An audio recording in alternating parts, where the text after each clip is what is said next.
कीर्तन रूपे सभेकरिता निवडलेला अभंग महान भगवत भक्त विश्ववंदे देव मान्य जगदवंदनीय जगद्गुरु श्री संत श्रीमंत श्री तुकोबाराय सर्वांच्या परिचयाचा सर्वांच्या पाठांतरातला हा 4 चरणाचा अभंग या ठिकाणी चिंतनासाठी निवडलेला आहे. त्याच्या माध्यमातून तुकोबाराच्या परमात्म्याला साकडं घालतात, याचना करतात, मायबाप मला तुमचं जीवनात काही नको, न लगे मुक्ती न लगे संपदा, द्यायचं जर असल संत संग देई सदा, संतांची संगती द्या, संतांची सेवा द्या. बरं या परिणाम मिळाली तर ठीकच आहे, त्या परिणाम का होईना. शेवट बोलू का, अरे संतांच्या दारातला मी कुत्रा जरी झालो तरी चालेल, पण मला संतांची संगती संतांची सेवा असं साकडं तुकोबारा त्या परमात्म्याकडे करतात.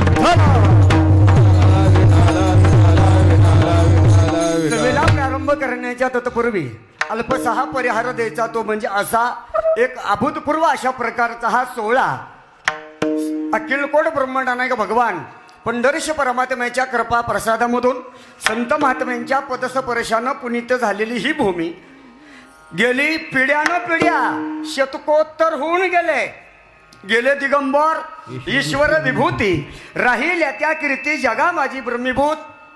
शिवगिरी बाबांच्या पुण्यतिथीच्या निमित्तानं भंडाऱ्यात चालू असलेला हा उत्सव आज एवढ्या मोठ्या अभूतपूर्व अशा प्रकारच्या अन्नदानाच्या आणि ज्ञानदानाच्या माध्यमातून भव्य दिव्य प्रमाणात साजरा होत असलेला हा अखंड हरिनाम सप्ताह तथा श्रीमद भागवत कथेचं आयोजन तथा ग्रंथराज ज्ञानेश्वरीचं पारायण आयोजित आणि या सोहळ्याचं प्रमुख मार्गदर्शक आपल्या या संस्थानचे अधिपती मठाधिपती हरिभक्ती पारायण माझे गुरुबंधू महेश्वरानंद भारती यांच्या मार्गदर्शनाखाली हा सोहळा या ठिकाणी साजरा होतो आहे.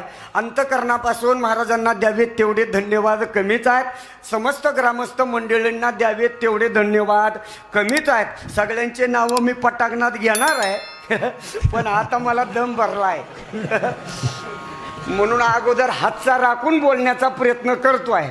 घरच्यासारखं सांगतो, राग येऊ देऊ नका. दुसरीकडे कीर्तनला गेलो का ह्यो फकड्या सगळ्याचा बाप असतो पण हिथं कीर्तन करायचं म्हणलं मग थोडंसं घाबरत होतं, ओळखी पाळखीचे लोक असतात म्हणून नाही त्या सणला सगळ्याला बापूला माहिती आहे आपलं कसलं आहे उभाट्या नांगूर विठ्ठल.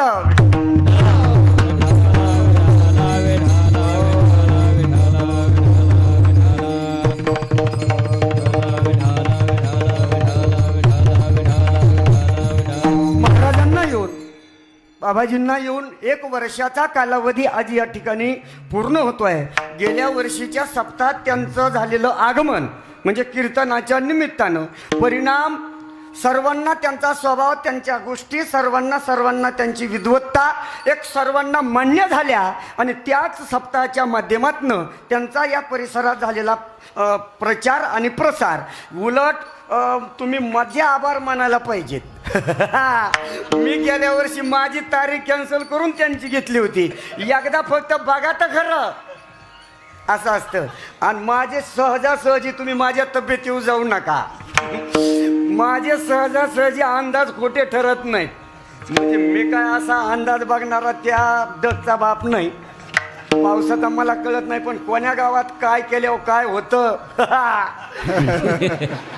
हे मला चांगलं माहिती.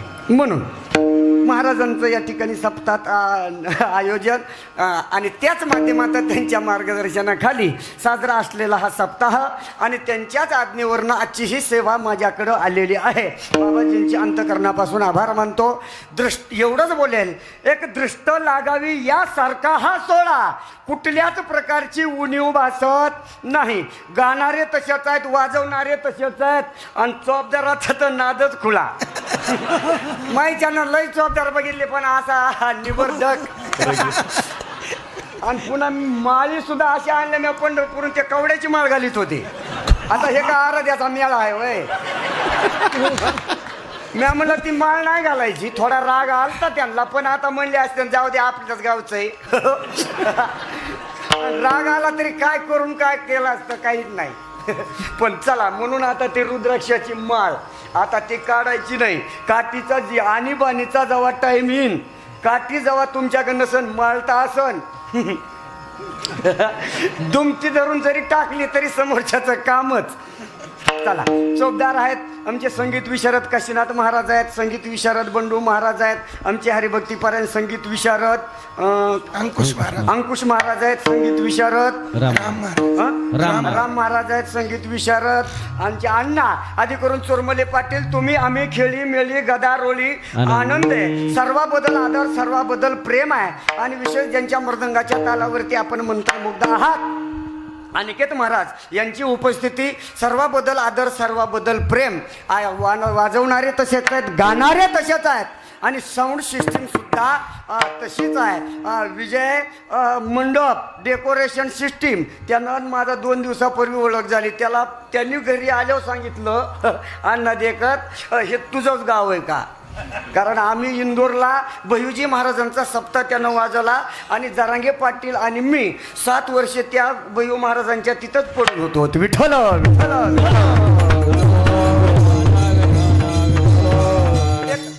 सुंदर अशा प्रकारचं आयोजन आहे, सुंदर अशा प्रकारचं नियोजन आहे. गाणारे तसेच, वाजवणारे तसेच, ऐकणारे तसेच, पुन्हा दुसरी गोष्ट पंक्ती घालणारे तसेच आणि खाणारे बी तसेच. कीर्तनाच्या अगोदर बी हाना आणि कीर्तन झाल्यावर बी खाना. कुठल्याच गोष्टीची उणीव भासत नाही. आणि सहजासहजी मी बरेच गावं बघितले, पण आपल्या गावासारखं गाव नाही. कुठल्याच गोष्टीची उणीव नाही. अन्नदान, ज्ञानदान, सिस्टीम, निवेदन, आयोजन, गाणारे, वाजवणारे. मी तुम्हाला घरच्यासारखं सांगतो, राग येऊ देऊ नका. फक्त मी महाराज म्हणजे एवढ्या शहाण्या नशिबाचा नाही. मी महाराज म्हणजे दलिंदर, ज्याला म्हणायचं पांढऱ्या पायाचं म्हणजे मी. माया कीर्तनाचं वैशिष्ट्य आहे, मी कोण्या गावात कीर्तनला गेलो, वारं कावदान तरी सुटन, मंडप तरी फाटन, लाईट तरी जाईन. माया कीर्तनात गायक द्वारनाथ असले तर वाजवणार शहाणे नसते. वाजवणार जेव्हा बरे असते तेव्हा गाणारे द्वारनाथ नसते. आणि जेव्हा दोघं बरे असतेत तेव्हा ऐकणारे शहाणे नसते. पण इथं मात्र तसं काहीच नाही. लिचपिचं काम. गाणारे तसेच, वाजवणारे तसेच, ऐकणारे तसेच, उणीव भासत नाही. आणि या सोहळ्याची सेवा करण्याची संधी मला या ठिकाणी प्राप्त झाली. मी म्हणेल तरी माझ्या दैवा पार नाही. कारण आपली वेळ आता पुढं पुढं चालली. मी आता अभंगाकडे वळण्याचा प्रयत्न करेल. निवडलेला अभंग हा तुकोबा राहायचा. महाराज म्हणतात, बाबा मला काही नको, मला संतांची संगती द्या, संतांची सेवा द्या. या परीनं नाही त्या परीनं नव्हे, संतांच्या दारातला मी कुत्रा जरी झालो तरी चालेल, पण संतांची संगती, संतांची सेवा. 2 मिनिटात बोलतो मी पुढं चलतो. तुकोबारायच्या जीवनातला परमार्थ एका जन्मापुरता मर्यादित नव्हता. वाड वडिलापासून चालत आलेली वारीची परंपरा, माझ्या वडिलाची मीरा शिगा देवा, तुझी चरण सेवा साधावया, तुझी चरण सेवा तुझी चरण सेवा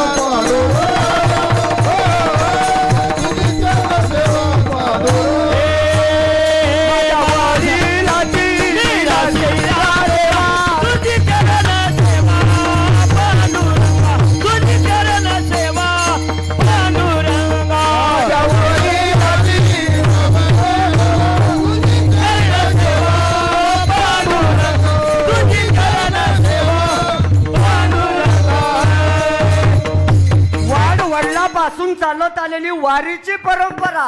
गेले पंढरपूरला चंद्रभागेचं स्नान, विधित हरिकथा आणि पांडुरंगाच्या दर्शनासाठी रांगेत उभे राहिले. आता क्रम लक्षात घ्या. जसं जसं तुकोबाराय जवळ जवळ येऊ लागले, जगाच्या बापानं तुकोबारायकडे बघायला सुरुवात केली. तुकोबारायच्या लक्षात आलं की जगाचा बाप आज माझ्याकडं पाहतोय.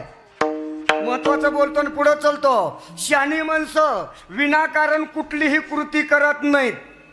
मी काय बोलतोय कळतंय का तुम्हाला? पा, शहाणी माणसं विनाकारण कुणाकडे बघत नाहीत.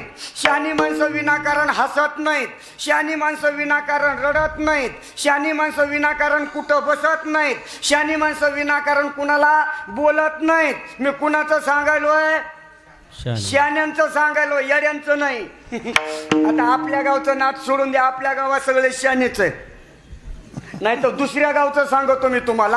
बऱ्याच गाव मी फिरतो, बऱ्याच गावात लई येडे हो, मायची शपथ. लोकात दुसऱ्या गावचं सांगतो. माझा स्वभाव आहे, मी ज्या गावात जातो त्या गावात गेलो तिथलं कधी सांगत नाही. मी आपल्या गावात आलो, मी दुसऱ्याच गावचं आपल्या गावात सांगणार. मी दुसऱ्या गावात गेलो मग मात्र मी तुमच्याच गावचं सांगणार. जिथं जातो तिथं गेलो तिथलं सांगत नाही. विचारा का? त्याचं कारण आहे आपल्या अंगात नाही अवसान. आपल्या बाहेरूनच फसवल्या उघड्या दिसतात. आणि ज्या त्या गावात सांगणं एवढं सोपं आहे का? म्हणून इथलं सोडून सांगतो, आपल्या गावात सगळे शानेच आहेत. खरं सांगू का महाराज, अरे येडे तर सोडून द्या, येड्याच्या नादी लागण्यात मजा नाही. आपण येडे होतो, पण अति शहाण्याच्या सुद्धा नादी लागण्याचं काम नाही, आहे का नाही माऊली? हे लय कोडीच आहे. बरं झालं तो खाली बसला.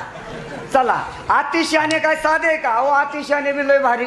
एका अतिशयाने मला बैठकीतून फोन केला सप्त्याच्या, आमकी तारीख रिकामी आहे का? मी म्हणलं हाय. तो म्हणला घ्या टिपून. मी तारीख टिपून घेतली. पुन्हा त्यानं फोन करून विचारलं, म्हणला सुपारी? मी म्हणलं तो का वाघ्या मुरळी समजिलस का? नाही म्हणलं काय महाराज लोक पैसे ठरवून जातात. मी म्हणलं मी आतापर्यंत पैसे ठरवून जाणारा महाराज नाही. मी माप दिले तेवढेच घेतो, गपचिप निघून जातो. त्यानं सांगितलं अडचण अशी आहे, एक वादक आणि 2 गायक तुमच्या बरोबर तेवढे गाडीत आणावं लागते. आता मग मला अडचण आली. म्हणलं ह्या पाय, मला एकट्याला बोलिलं ना, मी एसटीनं येतो. पण आता 2 गायक आणि 1 वादक आणायचं म्हणलं, गाडी 4 व्हीलर करावं लागेल. आता आळंदीहून इथपर्यंत गाडीचं भाडं म्हणजे 7,000 रुपये गाडीचं भाडं. कलाकार वापरायचे म्हणजे 2-2 हजार रुपये, 6,000 हे 8,000 गाडीचे, म्हणजे 10-15 16,000 का हे खेळ जुळायला लागला. म्हणलं 16,000 खर्च धर, वर तुला काय द्यायचंय ते दे. त्यानं 21,000 गुत्तच कीर्तन दिलं. 21,000 ठरले. मी कीर्तनाला गेलो, कीर्तन झालं, त्यानं पाकिट भरलं 21,000चं. पण तारीख देणारा आणि पाकिट भरणारा जरा अतिशयाना होता. त्या शहाण्यानं पाकिट असं भरलं, खाली 500, त्याच्यावरी 200, पुन्हा 50, पुन्हा 10, पुन्हा 20, पुन्हा 50. आता 21,000चं पाकिट बोल एवढं मोठं. मी ते पाकिट घेतलं, गाडीत बसलोत. आता उगा घरच्यासारखं सांगतो, तुम्हाला माहीत असावं म्हणून. महाराज कोणचा आणा. पाकिट घेतलं आणि गाडीत बसलं की आमचं पहिलं काम पाकिट फोडणे. मी बी पाकिट फोडलं आणि मोजले. ठरले होते 21, मोजितोय भरले 10च. आता 10च ठरले, 21 भरले 10. मी थोका लावला आणि पुन्हा डबल मोजले. हसाय काय झालं? तुम्ही थोका लावित नाहीत का? आम्ही तरी नोटाला लावितो. काही आम्हाला थोका लाविते. 2 दिवसापूर्वी एका गावात माझं कीर्तन, असाच हौशीत हार घालणारा, मला मोठा हार त्यानं मला घातला बुक्का लावून. पण त्यानं बुक्का कसा लावला? अगोदर थोका लावला. अगोदर थुका लावला आणि पुन्हा बुका लावला. मी आपलं थुका लावून पुन्हा मोजले, ते 10च भरले. मी ड्रायव्हरला म्हणलं व्हायरा ठरले होते 21 आणि येतं 10च आहेत. त्यानं मोजले. म्हणलं महाराज हे घर जाळून कोळशाचा धंदा केल्यासारखं आहे, 10 मध्ये आपल्याला परवडत नाही. म्हणलं मग चला, म्हणलं माघारी. आलोत आम्ही माघारी. मंडपात येऊन पाहतो तर मंडपात कुत्र नाही, सगळे लोक झोपायला जाईल. मंडपात फक्त 2च जण, येण्याचा पार करी आणि 1 जणला खायचा होता तंबाखू, त्याला नव्हता चुना.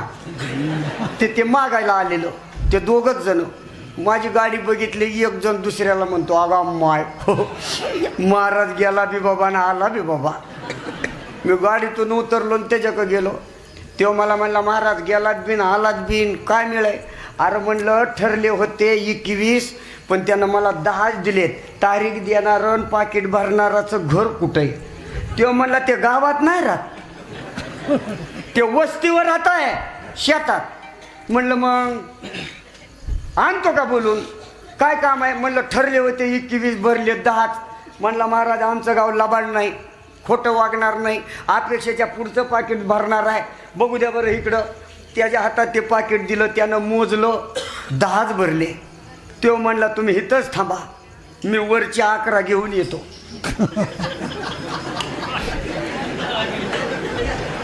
मी रात्रीच्या 12 साडेबाराला ते पाकिट त्याच्या हातात दिलं. ते पाकिट घेऊन वरची 11 आणायला गेलं. मी अर्धा तास झालं 1 तास झालं वाट बघतोय, कसा येईना कसा येईना. त्या येण्याच्या पार करायला विचारलं, म्हणलं मामा ते पाकिट भरलं त्याचं घर तर जाऊ दे, पण हे पाकिट घेऊन गेलं ते कुठं राहतंय. ज्याने तारीख दिली त्याला लागू दी, काळं पांढरं होऊ दे, पण जे पाकिट आता घेऊन गेलं ते कुठं राहतंय. तो म्हणला तो त्याच्या शेजारीच राहतोय, सख्खे चुलत भाऊ आहेत, शेजारीच राहते. म्हणलं मग तेवढा आण ना. तो म्हणला महाराज मी गेलो असतो, पण नाही, माझ्या गळ्यात येण्याचा पहारा आहे.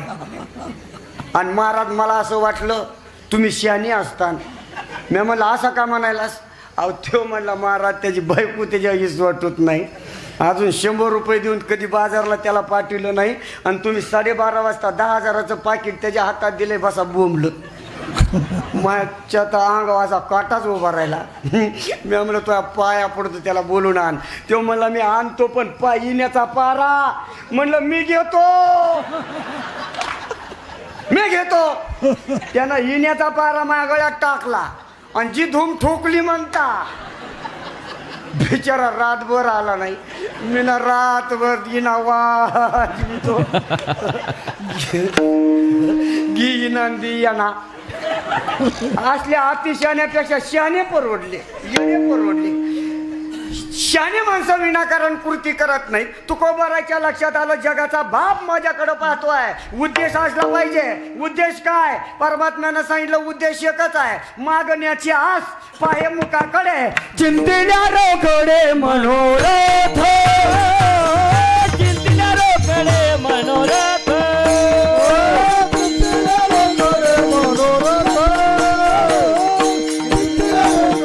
हे मागण्याची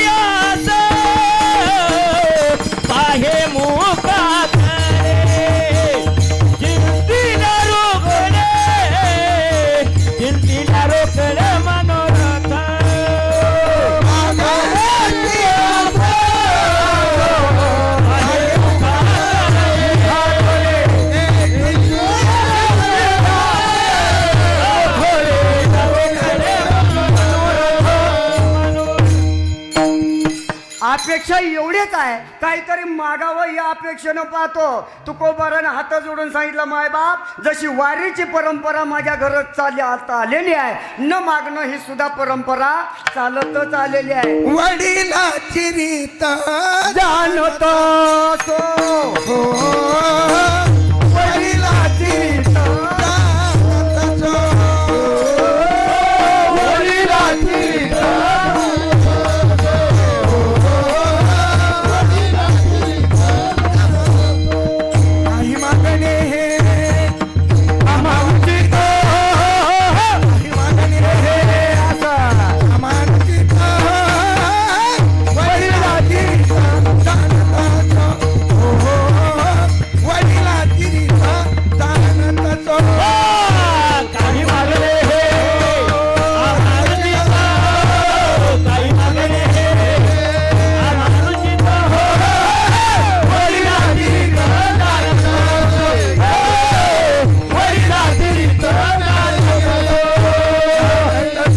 वारीची परंपरा चालत आली तशी न मागणं ही सुद्धा परंपरा चालत आली. मागत नाही. आता मग देवानं सांगितलं तुम्ही मला अजून ओळखीलं नाही वाटतं.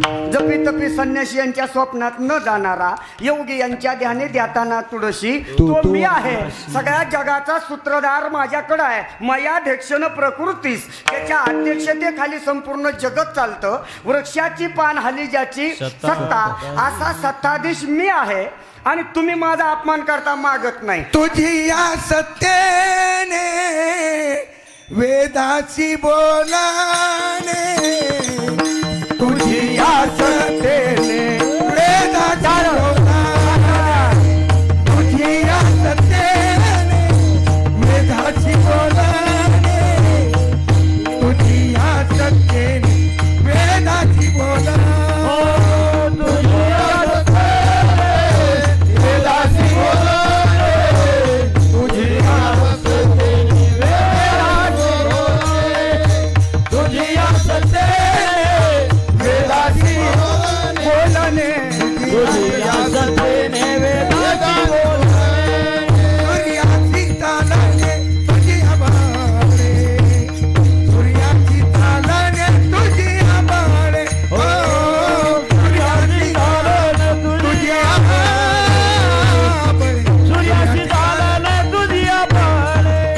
ऐसा तू समर्थ ब्रह्मांडाचा धनी, ऐसा तू समर्थ ब्रह्मांडाचा धनी, ऐसा तू समर्थ ब्रह्मांडाचा धनी, ऐसा तू समर्थ ब्रह्मांडाचा धनी, ऐसा तू समर्थ ब्रह्मांडाचा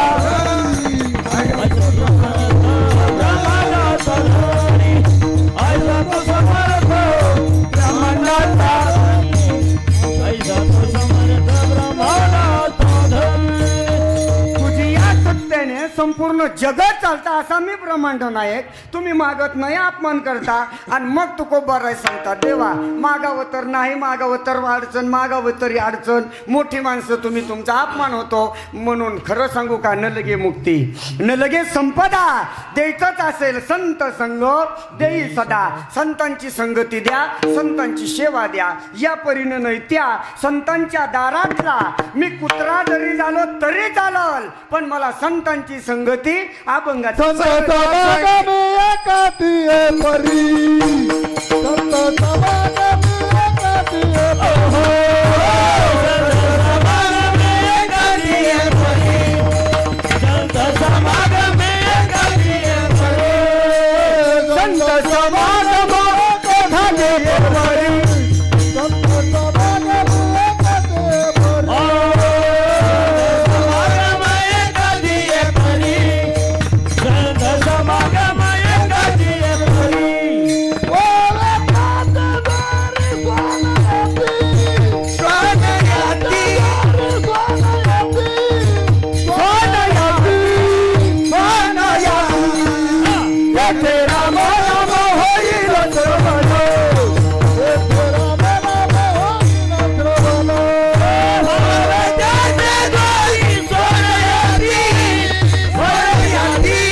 संगती द्या, संतांची सेवा द्या. या परीनं नाही तर त्या परीनं संतांच्या दारातला मी कुत्रा जरी झालो तरी चालेल, पण मला संतांची संगती, संतांची सेवा. विठ्ठल विठ्ठल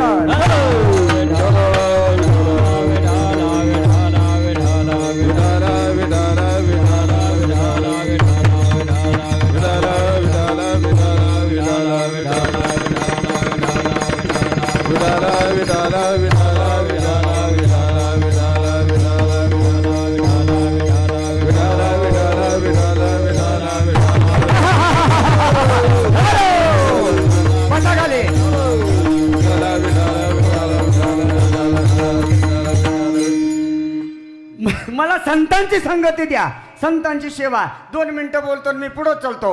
जीवनात करायचीच असेल तर संतांची संगती, संतांची सेवा. कळतंय का तुम्हाला? पहा, सकाळी उठल्यापासून संध्याकाळी झोपेपर्यंत ज्या काही तुमच्या क्रिया असतील त्या संतांच्या संगतीच्या विषयीच करा. आपलं कल्याणच झालं. नाही कळालं का मी काय बोलतोय? सकाळी उठल्यापासून झोपेपर्यंत ज्या काही क्रिया असतील त्या क्रिया संतांच्या संगतीच्या विषयीच करा. मग आता सकाळी उठल्याबरोबर काही काहीला भांडायची सवय असते. विशेष करून यांचा शिंहाचा वाटा. भांडा कुठून पदवी घेऊन आल्या असत्यात देव जाणे. कुत्रीव घालून शिया देत्यान, मांजरीव घालून शिया देत्यान, सासूला कुचकं बोलत्यान, सुनाला वक्त बोलत्यान. काही करा, संतांच्या संगतीच्या विषयी करा. शिव्या द्यायच्या संतांना द्या, त्रास द्यायचा संतांना द्या, द्वेष करायचा आहे संतांचा करा, अरे छळ करायचा आहे संतांचा करा, भांडण करायचंय संतांबरोबर भांडा, मारायचंय तुम्हाला संतांना मारा. नाही कळालं? अरे तुकोबारायच्या जीवन चरित्रात एक महत्वाचं पात्र आहे. ते पात्र आहे मंबाजी बोचं. काय केलं मंबाजी बोनं? महाराजांना आयुष्यभर विरोध केला, विषयच नाही. अरे घरी येऊन काठीनं मारलं. मग याचा फायदा झाला का तोटा? अरे ज्या ज्या वेळेला तुम्हाला चरित्र सांगितलं जाईल, चंद्र सूर्य तोपर्यंत हे चरित्र राहणारच आहे. पण जो जो वेळेला चरित्र महाराजांचं सांगितलं जाईल त्या त्या वेळेला तुम्हाला मंबाजीबोचं नाव घ्यावंच लागेल. बरोबर? चांगलं झालं का वाटलं झालं? चांगलंच झालं. पैठणला नाथबाबाच्या अंगावर एक जण 108 वेळा थुंकला. हे तुमच्या दृष्टीनं वाईट आहे. बरोबर? बरोबर. पण ज्या वेळेला नाथबाबाचं चरित्र सांगितलं जाईल तुम्हाला त्या यवनाचं नाव घ्यावंच लागेल. म्हणजे त्रास द्या, छळ करा, काय करायचंय ते करा, संतांच्या संगतीच्या विषयीच करा. आपला उद्धारच झाला, आपलं कल्याणच झालं म्हणून समजा. विठ्ठल विठ्ठल.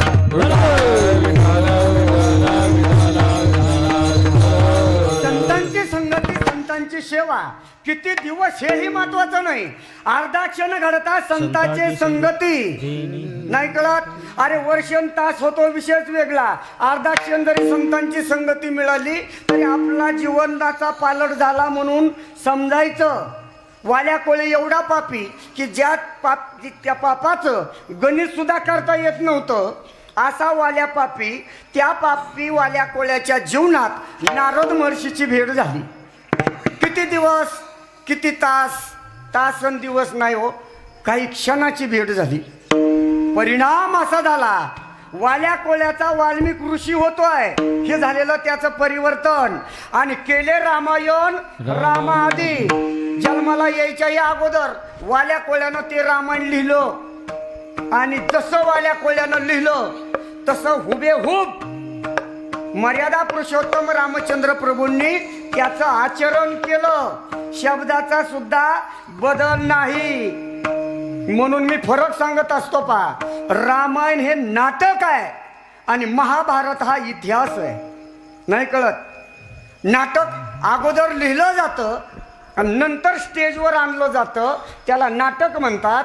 अगोदर घडलं जातं नंतर लिहिलं जातं, त्याला इतिहास म्हणतात. म्हणून महाभारत हा इतिहास आहे आणि रामायण हे नाटक आहे. जसं नाटक लिहिलं तसं ते नाटक मर्यादा पुरुषोत्तम रामचंद्र